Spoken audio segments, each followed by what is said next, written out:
സിമ്പിളായിട്ടുള്ള ഒരു programming requirement നമുക്ക് നോക്കാം. അതായത് നമുക്കൊരു ഡേറ്റ് ഇൻപുട്ട് തന്നിട്ടുണ്ട്. അത് തന്നിട്ടുള്ള ഫോർമാറ്റ് എന്ന് പറഞ്ഞു കഴിഞ്ഞാൽ DDMMYY separated by slash simple use ചെയ്തിട്ട് സെപ്പറേറ്റഡ് ആണ്. അപ്പോൾ ഇത് നമുക്കൊരു സ്ട്രിങ് ആയിട്ടാണ് തരുന്നതെന്ന് വിചാരിക്കുക. ഇതിനെ നമുക്ക് കൺവേർട്ട് ചെയ്യണം. അതായത് സ്ലാഷിന് പകരം നമുക്ക് ഹൈഫൻ ഇടണം. അപ്പോൾ ഇവിടെ നോക്കിയാൽ അറിയാം, ഡേറ്റിന് വേണ്ടിയിട്ട് നമുക്ക് 2 ഡിജിറ്റ് പൊസിഷൻസ് ഉണ്ട്. അതുപോലെ മന്ത് സൂചിപ്പിക്കാനായിട്ട് 2 ഡിജിറ്റ് പൊസിഷൻസ് ഉണ്ട്. അതുപോലെ ഇയറിന് വേണ്ടിയിട്ട് 4 ഡിജിറ്റ് പൊസിഷൻസ് ഉണ്ട്. അപ്പോൾ ഒരു എക്സാമ്പിൾ പറയുവാണെങ്കിൽ 08/12/2025 ഇങ്ങനെ വേണമെങ്കിൽ നമുക്ക് പറയാം. അതൊരു പർട്ടിക്കുലർ ഡേറ്റ് ആണ്. അതിനെ സെപ്പറേറ്റ് ചെയ്തിട്ട് നമുക്ക് സ്ലാഷ് ഇട്ട് അതിനെ കൺവേർട്ട് ചെയ്ത് കിട്ടേണ്ട ഫോർമാറ്റും ഞാനിവിടെ എഴുതാം. അപ്പോൾ 8th December 2025 ആണെന്നുണ്ടെങ്കിൽ കൺവേർട്ട് ചെയ്ത് കിട്ടേണ്ട ഫോർമാറ്റ് എന്ന് പറഞ്ഞു കഴിഞ്ഞാൽ 08-12-2025. സോ ഇതാണ് നമ്മുടെ ഒരു സാമ്പിൾ ഇൻപുട്ടും സാമ്പിൾ ഔട്ട്പുട്ടും. അപ്പോൾ നമുക്ക് ഈ ഒരു ഫോർമാറ്റിലോട്ട് മാറ്റാനായിട്ട് എന്ത് ചെയ്യണം എന്ന് നോക്കാം. അപ്പോൾ നമ്മുടെ ലോജിക് അക്കോർഡിംഗ് ടു നമ്മുടെ ലോജിക് അനുസരിച്ച് നമ്മളാദ്യം ഈ ഡേറ്റ് വരുന്ന പോർഷനെയും മന്തിൻ്റെ ഡിജിറ്റ്സ് വരുന്ന പോർഷനെയും അതുപോലെ ഇയറിൻ്റെ ഡിജിറ്റ്സ് വരുന്ന പോർഷനെയും സെപ്പറേറ്റ് ചെയ്യണം. ഓക്കെ, അപ്പോൾ ഞാൻ ഒരു സാമ്പിളായിട്ട് ഈ ഒരു ഇൻഫർമേഷൻ ഇവിടെ ഇടാം. ഈ ഒരു ഡേറ്റ് ഞാനൊരു എക്സാമ്പിളായിട്ട് ഇവിടെ ആഡ് ചെയ്യുവാണ്. സോ തന്നിരിക്കുന്ന ഇൻപുട്ട് ഡേറ്റ് എന്ന് പറയുന്ന ഒരു വേരിയബിളിൽ ഞാൻ സ്റ്റോർ ചെയ്യുവാണ്.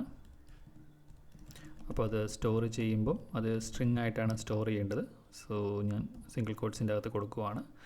ഇനി ഇതിൻ്റെ അകത്ത് നിന്ന് ഡേറ്റ് വരുന്ന പോർഷനും മന്ത് വരുന്ന പോർഷനും ഇയർ വരുന്ന പോർഷനും സെപ്പറേറ്റ് ചെയ്തെടുക്കണം. അപ്പോൾ അത് സെപ്പറേറ്റ് ചെയ്തെടുക്കാനായിട്ട് എനിക്ക് സ്പ്ലിറ്റ് എന്ന് പറയുന്ന ഫംഗ്ഷൻ യൂസ് ചെയ്യാം.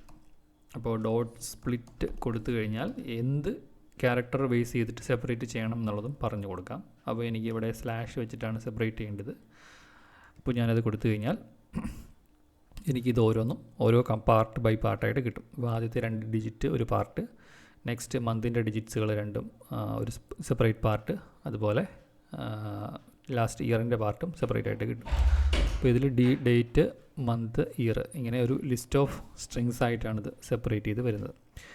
ഇനി നമുക്ക് ഇതിനെ തിരിച്ച് റീജോയിൻ ചെയ്യണം. പക്ഷേ നമ്മുടെ ക്യാരക്ടർ എന്ന് പറയുന്നത് നമുക്ക് വേണ്ടത് ഈ പറയുന്ന ഹൈഫൻ സിമ്പിൾ യൂസ് ചെയ്തിട്ടാണ് വേണ്ടത്. അപ്പോൾ അതിനായിട്ട് നമുക്ക് ജോയിൻ എന്ന് പറയുന്ന ഫംഗ്ഷൻ യൂസ് ചെയ്യാം. ഞാനിത് സ്റ്റോർ ചെയ്യാനായിട്ട് തൽക്കാലം ഒരു സെപ്പറേറ്റ് വേരിയബിൾ ക്രിയേറ്റ് ചെയ്യുവാണ്, ഡേറ്റ് പാർട്സ് എന്ന് പറഞ്ഞിട്ട്. അതിലോട്ടാണ് ഈ ലിസ്റ്റ് സ്റ്റോർ ചെയ്യുന്നത്. സോ ഡേറ്റ് പാർട്സിൻ്റെ അകത്ത് ഈ പറഞ്ഞ പോലെ കോമ്പോണൻസ് അവൈലബിൾ ആണ്. ഇനി തിരിച്ചതിനെ ജോയിൻ ചെയ്യാനായിട്ട് ഞാൻ ജോയിൻ ഫംഗ്ഷൻ യൂസ് ചെയ്യുന്നു. ജോയിൻ ഫംഗ്ഷൻ യൂസ് ചെയ്ത ശേഷം ഞാൻ എനിക്ക് സെപ്പറേറ്റ് ചെയ്ത കാര്യങ്ങളെ തമ്മിൽ ജോയിൻ ചെയ്യേണ്ട സിമ്പിൾ ഏതാണെന്ന് പറഞ്ഞു കൊടുക്കുന്നു. അപ്പോൾ എനിക്ക് വേണ്ടത് ഈ പറയുന്ന ഹൈഫൻ സിമ്പിൾ വെച്ചിട്ടാണ് ജോയിൻ ചെയ്യേണ്ടത്. അപ്പോൾ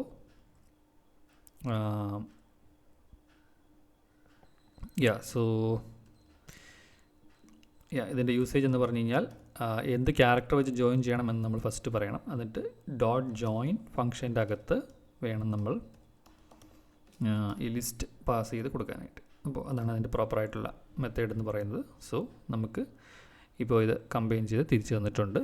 ഇനി ഇതിന് പകരം വേറെ എന്ത് ക്യാരക്ടർ വേണമെങ്കിലും നമുക്ക് കൊടുക്കാം. ഇപ്പോൾ സ്ലാഷിന് പകരം നമുക്ക് ഫോർവേഡ് സ്ലാഷോ അല്ലെങ്കിൽ വേറെ എന്തെങ്കിലും ഒരു സ്റ്റാർ വെച്ചോ പെർസെൻറ്റേജ് വെച്ചോ ഹാഷ് വെച്ചോ ഒക്കെ നമുക്ക് വേണമെങ്കിൽ ജോയിൻ ചെയ്യാം. അപ്പോഴും ഈ ഒരു ഔട്ട്പുട്ട് അതിനനുസരിച്ച് ജോയിൻ ചെയ്ത് തിരിച്ച് വരും.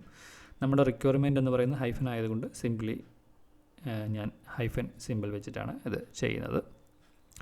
അപ്പോൾ ഈ രീതിയിൽ നമുക്ക് ഈ ഫോർമാറ്റ് കൺവേർഷൻ ഈസി ആയിട്ട് ചെയ്യാൻ പറ്റും. ഇനി ഇതിൻ്റെ ഓർഡർ, അതായത് DDMMYY എന്ന് പറയുന്നതിന് പകരം MMYY അങ്ങനെ എന്തെങ്കിലും വേണമെന്നുണ്ടെങ്കിൽ നമ്മളതിൻ്റെ ആ ലിസ്റ്റിൻ്റെ ഓർഡർ ചേഞ്ച് ചെയ്താൽ മതിയാവും. അപ്പോൾ നമുക്ക് ആ പ്രോപ്പറായിട്ടുള്ള കൺവേർഷൻ പോസിബിളാണ്. സോ അതൊരു വേറൊരു വേരിയബിളിലോട്ട് സ്റ്റോർ ചെയ്യണമെന്നുണ്ടെങ്കിൽ പോസിബിളാണ്.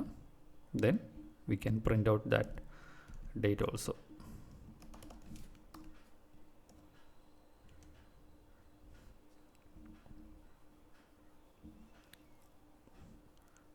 സോ ഇത്തരത്തിൽ ഒരു റിക്വയർമെൻ്റ് ഉണ്ട് എന്നുണ്ടെങ്കിൽ നമുക്ക് ഏത് ഫോർമാറ്റിലോട്ടും കൺവേർട്ട് ചെയ്യാൻ പറ്റേണ്ടതാണ്. അതായത് ഇതിൽ പറയുന്ന ഏത് ഫോർമാറ്റിലോട്ടും ഈ എക്സാമ്പിൾ കാണിച്ചിരിക്കുന്ന ഏത് ഫോർമാറ്റിലോട്ടും നമുക്ക് വളരെ ഈസി ആയിട്ട് കൺവേർട്ട് ചെയ്യാം. DD-MMYY മാത്രമല്ല, ഇപ്പം ഇങ്ങനെ ചെയ്യണമെങ്കിൽ അത് ചെയ്യാം. MM-DD-YY അല്ലെങ്കിൽ YY-DD-MM, ഈ എല്ലാ രീതിയിലും പറ്റും. അതിൻ്റെ ഓർഡർ ചേഞ്ച് ചെയ്താൽ മതി ലിസ്റ്റ് എലമെൻസിൻ്റെ. അതുപോലെ സെപ്പറേഷൻ വേരിയബിൾ കൃത്യമായിട്ട് അതിൽ മെൻഷൻ ചെയ്താൽ മതിയാകും. ഓക്കെ, അതായത് സ്പ്ലിറ്റ് ആൻഡ് ജോയിൻ വെച്ച് വളരെ എളുപ്പത്തിൽ ചെയ്യാവുന്ന ഒരു പ്രോഗ്രാമിംഗ് റിക്വയർമെൻ്റ് ആണ് നമ്മളിപ്പോൾ ഡിസ്കസ് ചെയ്തത്.